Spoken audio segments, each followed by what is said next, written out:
Здравствуйте, уважаемые пользователи! Сейчас я вам расскажу о функциях игры Буркозел и научу создавать стол. Функции здесь такие.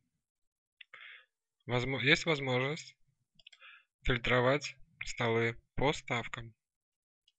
Также можно фильтровать столы публичные или частные.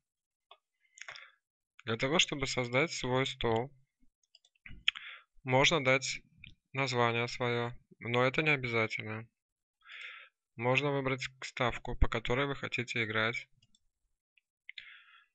Можно выбрать количество минимальных партий, которые вы хотите сыграть. Можно выбрать количество игроков. Также можно выбрать стол только профессиональный.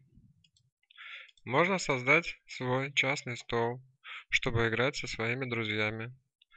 Нажимаете галочку, задаете пароль и нажимаете «Создать стол». Появляется стол. И когда кто-нибудь присоединяется к вам, вы начинаете игру. Приятного вам времяпровождения!